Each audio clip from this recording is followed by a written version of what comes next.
ตัสสะภะคะวะโตอะระหะโตสัมมาสัมพุทธัสสะนะโมตัสสะภะคะวะโตอะระหะโตสัมมาสัมพุทธัสสะนะโมตัสสะภะคะวะโตอะระหะโตสัมมาสัมพุทธัสสะพุทธังธัมมังสังฆังนะมัสสามิ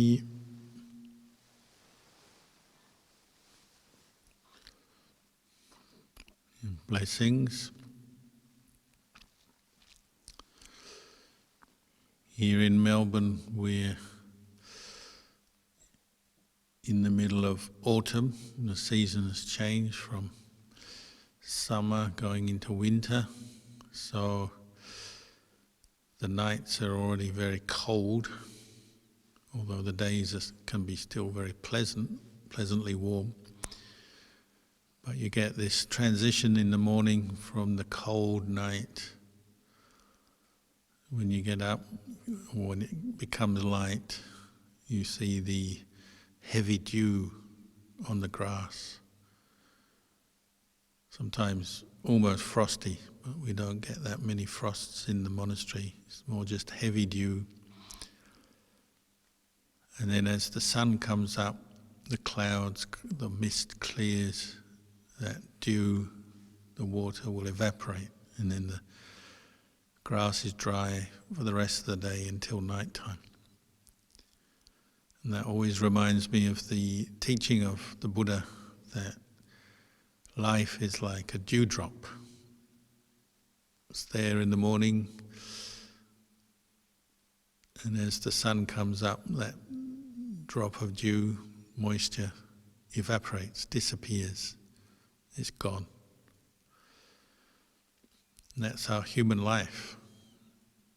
We're here on the earth for a while, however long we've got, depending on our merit, and then we're gone. And once we're gone, whether we, however we lived, whoever we knew, whatever we did, that's all finished.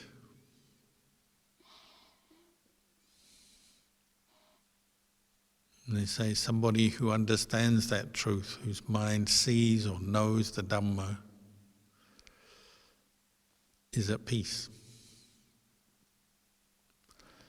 Somebody who doesn't know that truth or doesn't accept the truth, doesn't understand it, suffers. We suffer because we're ignorant of the truth, and we keep building up attachments, cravings and attachments through our life. So of course when it comes time to leave the world, whatever way we leave this world, we don't want to. We don't want to separate from our loved ones, whether they die before us or we die before them. Either way it's a separation, and we don't want it. We don't want to separate from our material possessions and all the things that we've done, the memories, even the bad, the good and the bad. We don't want to leave it all behind, but that's what happens. It's all temporary. But one of the reasons we practice meditation, practice mindfulness and learn to reflect is really that birth and death of the dewdrop is taking place every moment of every day. And as you meditate, you'll see thoughts arising and ceasing all the time. You might notice how much of our life we're just lost in the world of thought, our emotions, our reactions to things. Of course, we have our physical body and we go about our business every day, whether we're at home, go out to work, traveling, shopping, whatever. The body goes here and there, but the mind is another thing. And our mind is in the world of thoughts, views and opinions, ideas, emotions. If we never practice mindfulness and reflect on this, then we often are just relating to habit, habits of thought, habits of mind, thinking, and we cause ourselves a lot of suffering by attaching, identifying with all these thoughts. It causes a lot of confusion, worry. We're not so peaceful when we're not mindful of the world of thought. We're just lost in it, or you could say prey to it. So good thoughts are obviously better than bad thoughts, skillful thoughts better than unskillful thoughts, but still, when we're not very mindful, we're just pulled around by whatever thoughts come up, and then in a state you might say of semi-consciousness, we follow along with our moods, our thoughts. So we're learning to train the mind in meditation, to bring up the mindfulness and the clarity, the clear comprehension, so that we can use this mind better, use it to its full advantage.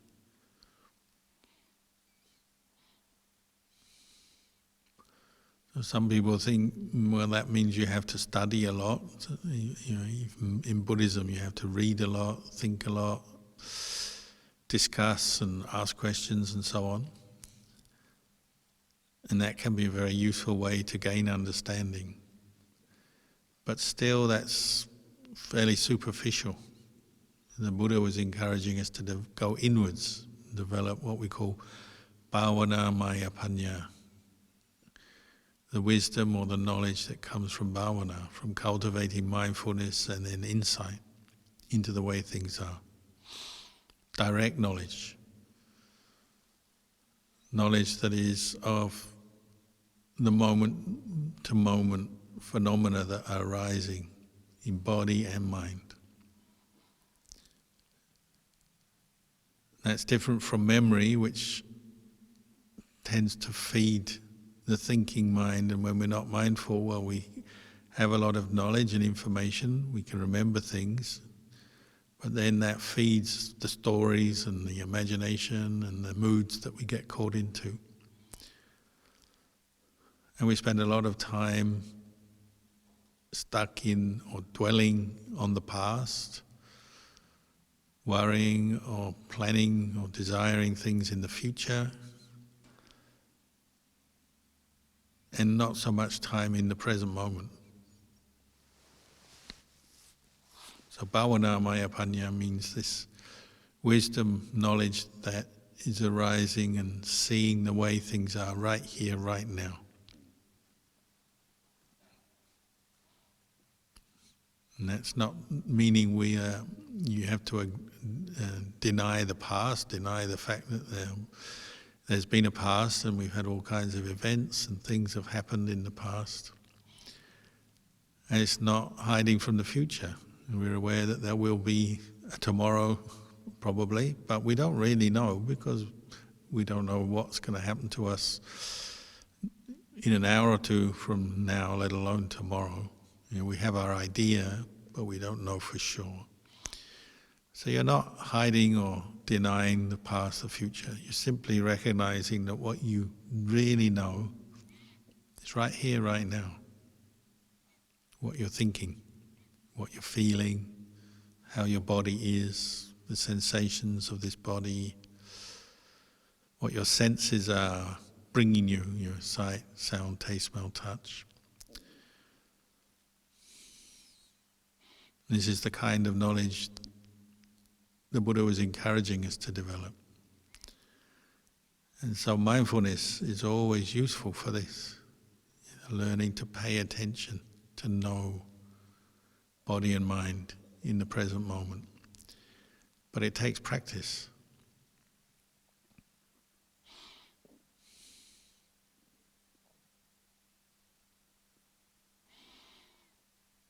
And you'll notice as you practice mindfulness, if you're mindful of your experience, you're paying attention, you're present, it's possible even to be with quite unpleasant memories that arise, conditioned by past events, unpleasant physical sensations, aches and pains, unpleasant sense contacts, seeing, hearing, tasting, smelling, touch that's not really to your liking. It's possible to be with all of that without creating any suffering out of it. As with mindfulness, we get this quality of equanimity, evenness of mind, where you're knowing experience but not getting lost into your reactions and creating negative emotions out of the experience.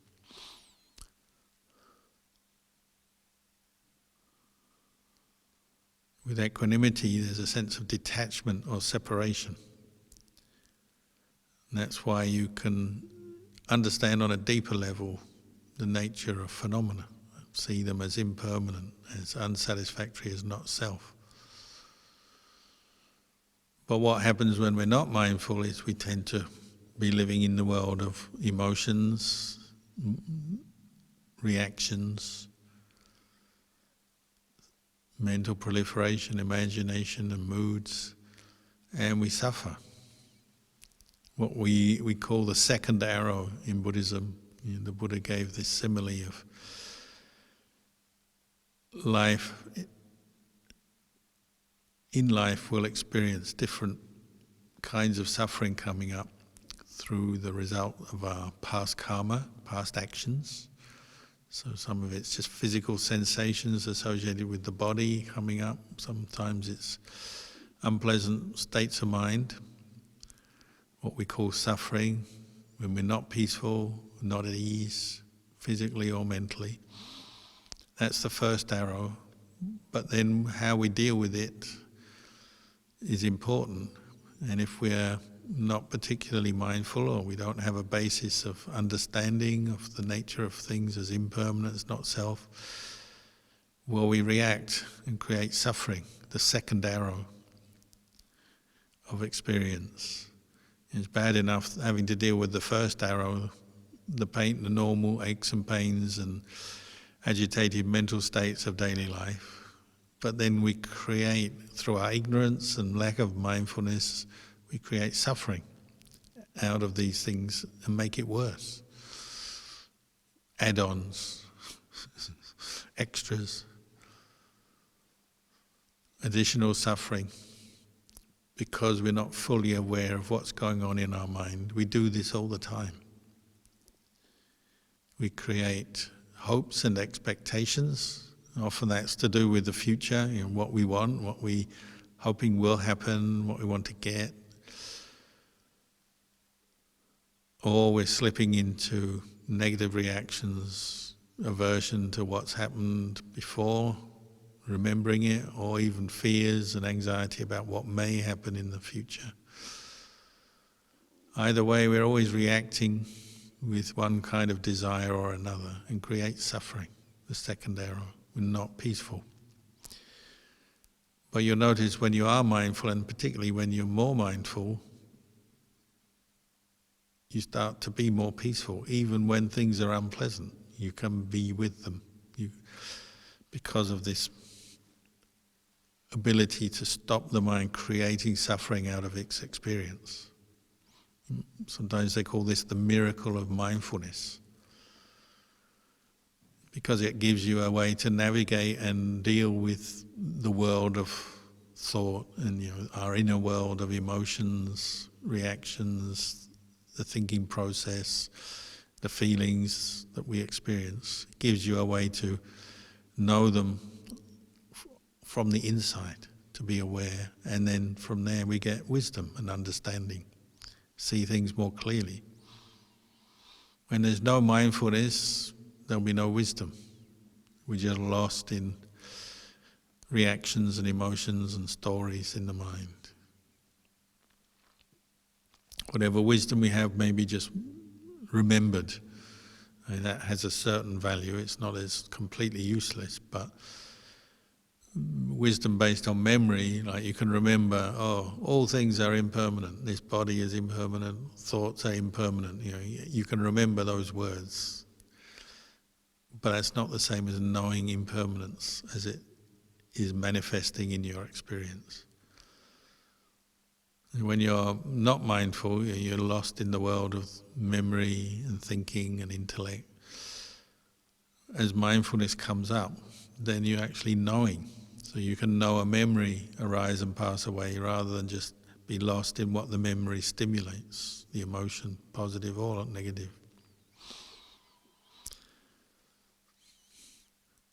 So this practice of mindfulness is central to the Buddhist path because it brings both stability, evenness of mind, equanimity, and then becomes like a platform or a basis for understanding more deeply the nature of this body and mind as it is, rather than just what you think about it, which is why we suffer so much, because we're always lost in what we think.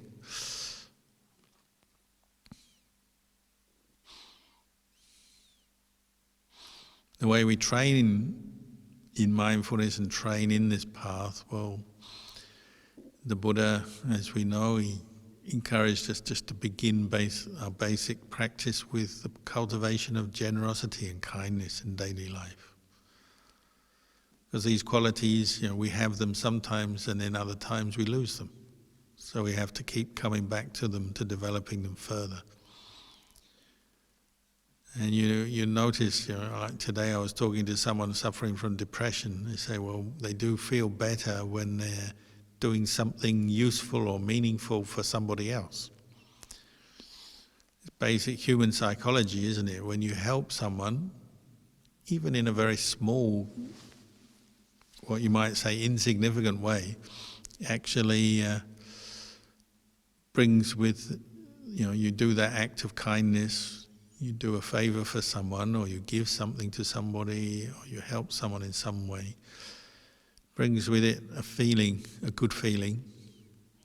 But more than that, actually teaches you something, doesn't it? When you help other people, it teaches you that you have the ability to help others, even if it's in the most smallest short-term or short-lived way. It brings something good there to you, to them. It brings some meaning to that moment. It has a good effect on you, especially if you previously have been depressed, unhappy. To do something, however small, for someone else shows you that you can do that. You're free enough. You're aware enough, mindful enough even, to do something for somebody else. You're sensitive enough, compassionate enough to do that. Even the simplest act of, say, letting someone else go ahead of you in the queue, or sharing something you have with somebody else, some bit of food, or saying something kind to another person, whatever you think, whatever example you think of. It's saying that you have enough goodness in you in that moment that you can share something with someone else. And it's actually supportive of the practice of mindfulness and wisdom, because when you help other people, you see something that you have in common with other people. It brings you out of your own world of negative thoughts, the thinking mind that tends to get very obsessed with yourself and your problems and everything that's going wrong in life. It brings you out of that, doesn't it, when you help someone else, even if it's only for a moment. You wake up a little bit, so it actually supports the arising of mindfulness and insight. Maybe you see, other people have the same problem as me, the same suffering as me. Other people have their difficulties just as I do. And you see something you have in common with other people. Often we focus more on the differences between people. They think differently than me, they speak differently, they're from a different background, different family, different culture, different country, different religion, different politics, different world, different class, whatever it is that we are looking at when it's differences. The differences tend to agitate the mind, and generally feed into disharmony, discontent, sometimes conflict with other people. Whereas when you practice generosity or kindness, it does the opposite, doesn't it? It tends to draw you closer to other people and give you a sense of the commonality of just our basic physical and human condition. That, whatever somebody's difference is, they still have to face aches and pains, aging, sickness and death. They still get hungry. They still have whatever problems you have. They'll probably have similar problems in their own way. It brings you together more. And that's necessary, because if we only focus on the differences with other people, it tends to stimulate aversion, breaks us apart, and leads to more conflict and disharmony in our life and generally in society. Whereas the practice of generosity is the opposite, isn't it? Kindness, generosity does the opposite, it draws you together. That's a very useful foundation for going deeper into your own mind, for developing mindfulness and insight. Because when you practice generosity, kindness, you feel better usually. I mean, it's still a skill. You have to learn how to practice in the right way, at the right time, in the appropriate way, in the right place, and so on. There's a certain skill and understanding you develop as you practice kindness and generosity. But it's not beyond anyone. Everyone will have some generosity in them. They just have to bring it out and learn how to develop it.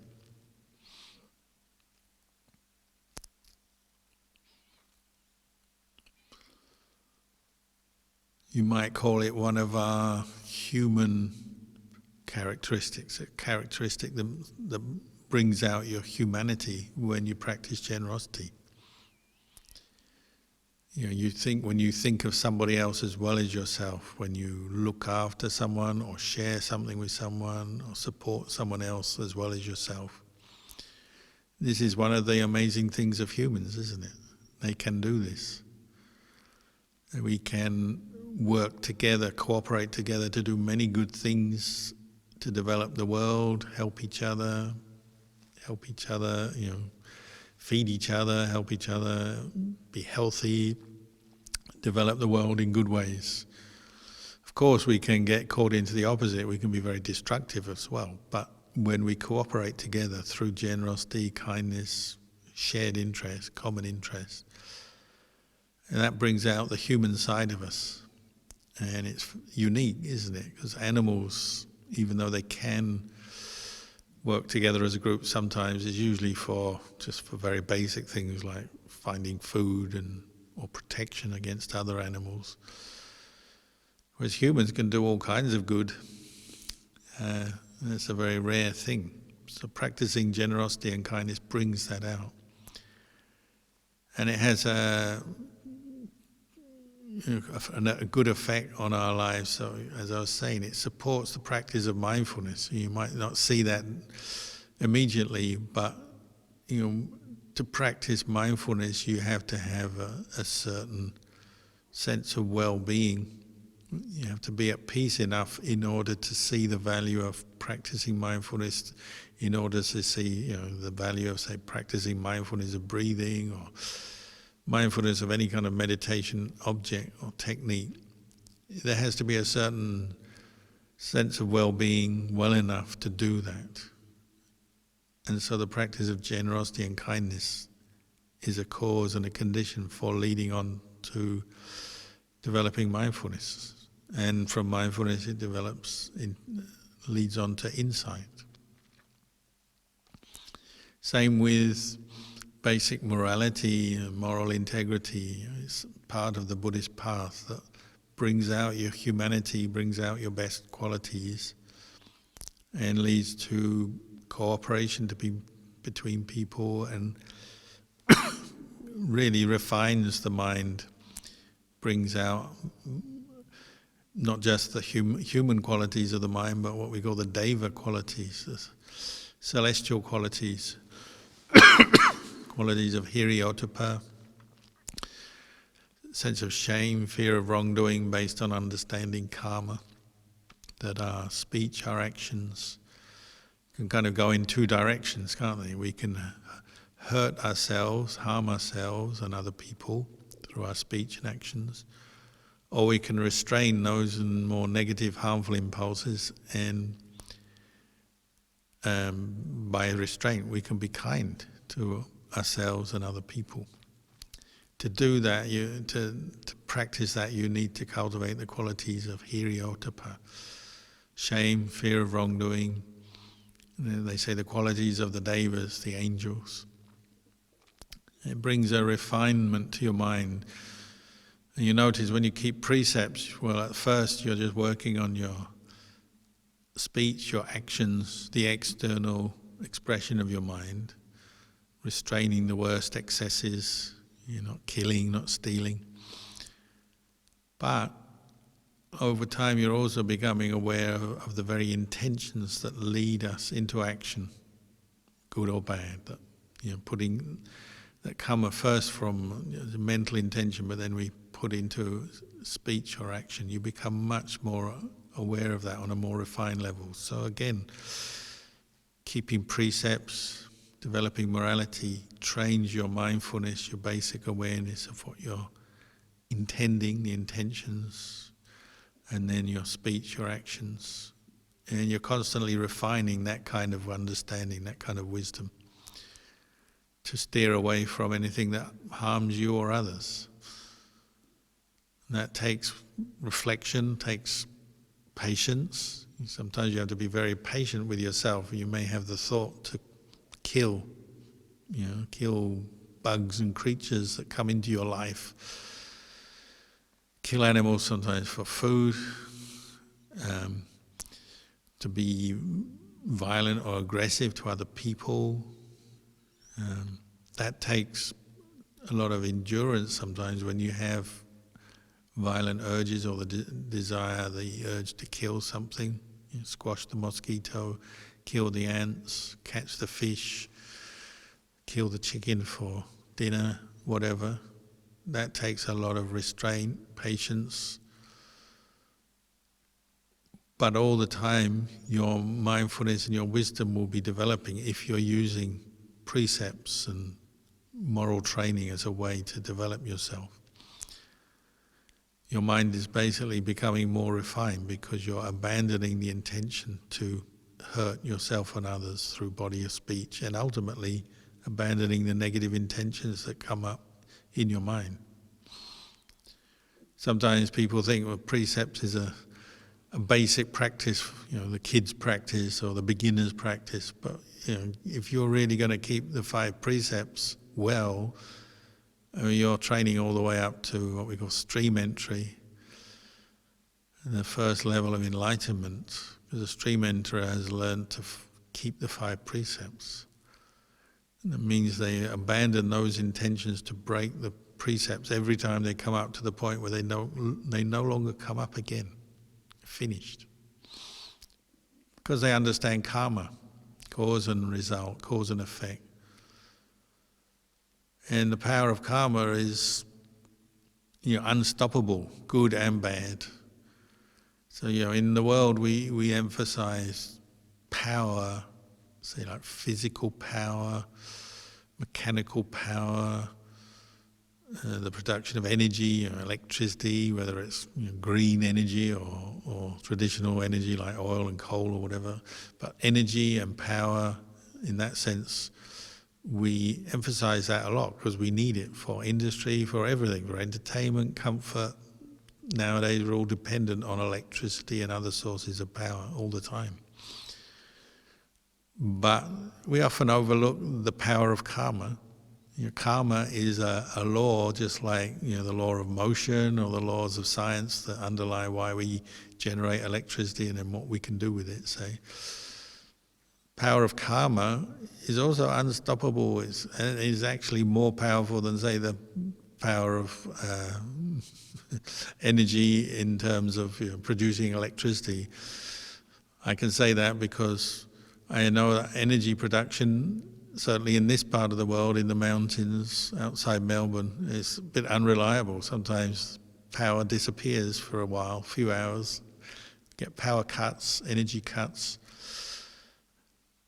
Karma isn't like that. Karma doesn't suddenly stop like your electrical supply in a storm or when there's some reason, or when they just decide to cut it off for whatever reason.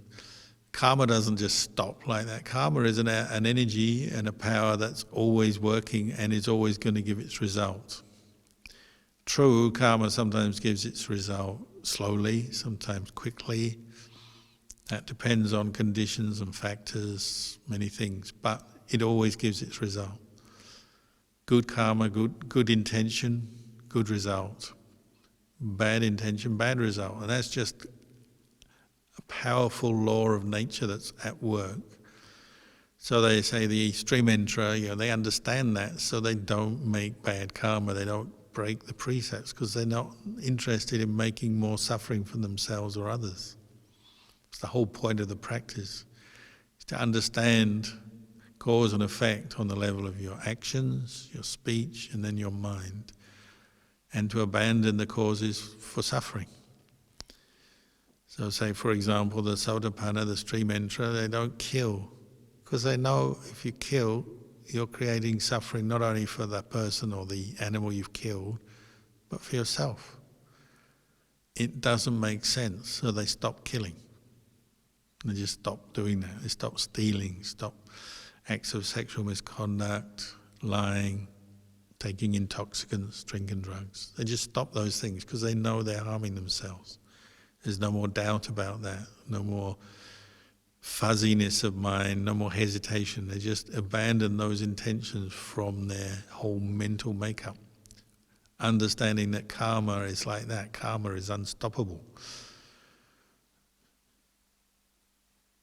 As you'll notice, as your hiriyottapa develops, as your mindfulness develops in the practice of both dana, generosity, and sila, morality, you become much sharper and much more aware of this, and you really develop the desire to want to stop your mind from making bad karma, because you see the suffering. You see the suffering of being angry and acting in anger, following greed that leads you to harm others, following confusion and delusion and states of intoxication. You see the harm of it, so you really want to abandon those intentions. That's also karma. The desire to abandon the intention to kill is another kind of karma, but it's a good karma, and it will give its good result.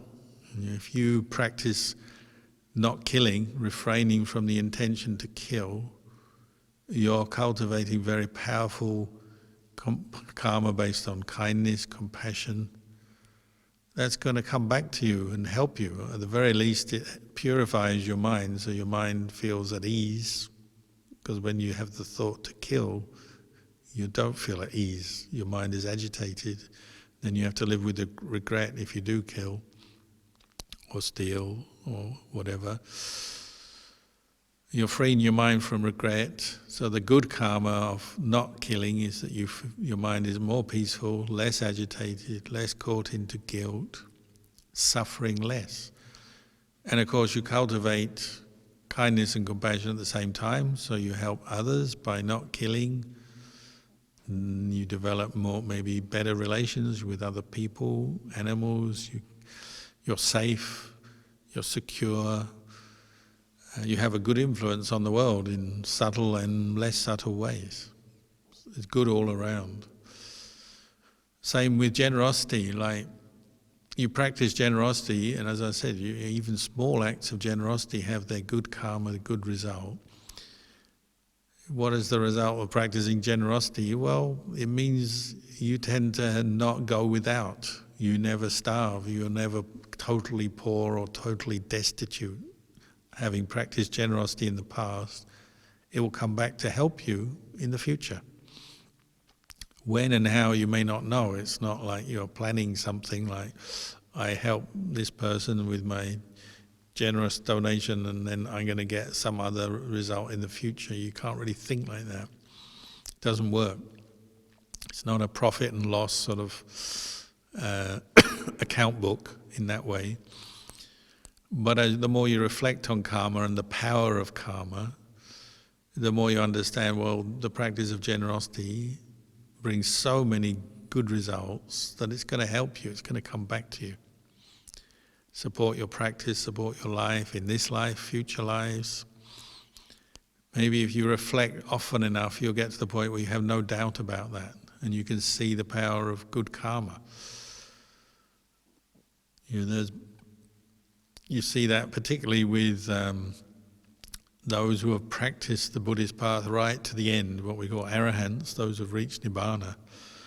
So much good karma flows back to them from the generosity they've practiced in the past. It's like if someone is about to leave the realm of samsara, leave the world because they're an arahant, they've reached Nibbana, it's like all the people that have previously helped them start stepping forward and wanting to, all the people they've previously helped start stepping forward and want to help them because they're about to leave samsara. It's like last chance. So you see that, teachers like Ajahn Chah, Ajahn Mahabua, and many, many others around the Buddhist world. You see the way as they get older, there's so many people want to support them, visit them, show their appreciation, whether it's actually through making offerings or just showing respect, showing kindness to them. I remember one year going to Ajahn Chah's birthday, well, not going, I was at Ajahn Chah's birthday because I was helping to nurse him, and all the Sangha came together. There was over 1,000 monks there just to show their appreciation to Ajahn Chah. And over again through his life, when at the end of his life he was quite sick, and so he wasn't teaching, but people wanted to come help him, support him with offering medical help or whatever help he might need. People would always be bringing different kinds of medicines or bringing different doctors or offering, at least making the offer. People would be coming to just pay respects, just to sit and be with him, all out of appreciation. It was all like all this goodness of his life was coming back to him. Or Ajahn Mahabua, every year on his birthday, Ajahn Mahabua was still teaching quite actively until he died. More and more people would come, so on his birthday you might get 50,000 people want to come make offerings and show their appreciation for him. That's like the accumulation of all this previous generosity and kindness he had practiced, Ajahn Chah practiced, Ajahn Mahabua, these different teachers practice. It comes back. That's the power of karma. It's unstoppable. It's like it just happens like that, whether you realize or not. Whether it's good karma or bad karma, one thing leads to another. One cause will lead to a result. Part of the Dhamma practice is just understanding that is going on, that karma is at work, and it's a powerful force affecting us all the time. When we're kind of deluded, we're ignorant, we're not mindful, we're not paying attention, we miss it. Maybe we don't accept it. You might have wrong view and think, oh, karma doesn't affect me, that's for other people, or whatever.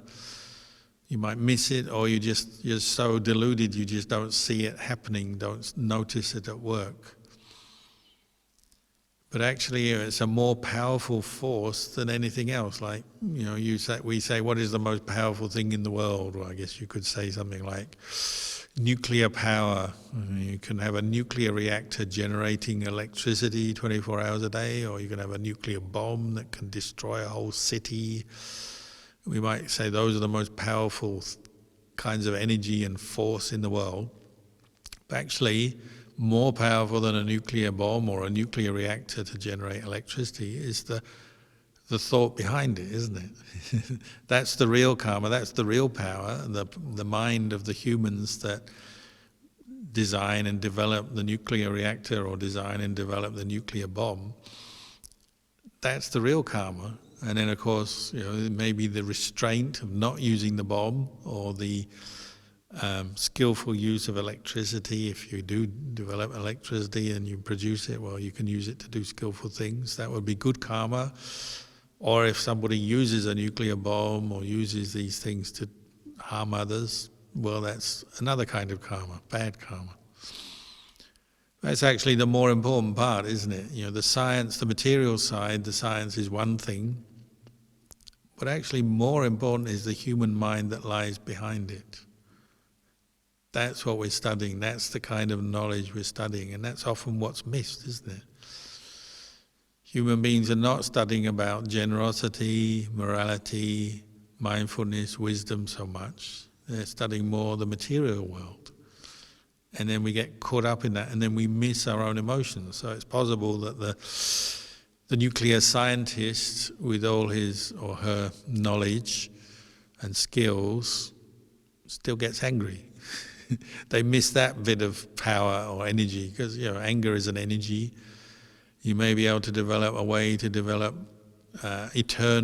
produce eternal, manufacture eternal electricity through some kind of amazing nuclear system. But if you're still going home and getting angry at night, or stressed, or afraid, or worried, there's something you're missing, isn't it? And which is better, the understanding of the power of karma, or the understanding of a way to produce electricity or other kinds of energy? Ultimately, we've got to learn how to look after this mind. It's more important, the most important thing in the world. But yet we neglect it. We neglect the law of karma, we don't act accordingly, we don't act with wisdom sometimes. We're not generous, we're not moral, and so of course we create suffering. And the second arrow is coming along all the time. When we don't train our minds, not only do we receive the fruits of our old karma, good and bad, but then we create fresh suffering out of it, the second arrow. Even your good karma can be the cause for suffering, because you might attach to it. Good things happen to you and then you get lost. Makes you arrogant or complacent or careless. It's, even the good things that happen to us, if we don't treat them wisely, we're not mindful, we don't reflect with insight on karma or on suffering and its causes, then we suffer even from the good things that happen. Say you have a healthy body, that's the result of your good previous karma. You have a healthy body. But how you use that healthy body, that's your new karma, isn't it? This life, in this day, this moment. You can use your healthy body to cultivate the path of dana, sila, bhavana, generosity, morality, meditation, free your mind from suffering. Or you can use this healthy body to go and hurt other people. The healthy body is a kind of neutral thing.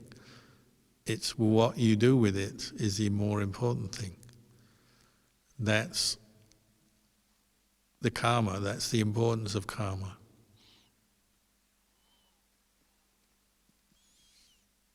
Whether it's knowledge, whether it's physical strength, whether it's mental strength, mental knowledge, mental skills, the important thing is how we're using them. Are we using them to further our understanding of this mind, to free ourselves from suffering and maybe help others as well? Or are we just creating more confusion and suffering for ourselves as a human being, maybe diminishing, losing our humanity, harming our own humanity, darkening the mind, bringing us more confusion? You have that choice every day. This is the kind of knowledge the Buddha was emphasizing. And he wasn't saying science or all the other kinds of knowledge that humans have is useless or not to be developed. He's just saying that's not going to free you from suffering. Knowledge of your own mind, direct knowledge, what we call bhavana maya panya. Knowledge of the world of thought and using thought to understand thought, to let go of suffering and end suffering. Much more beneficial to us.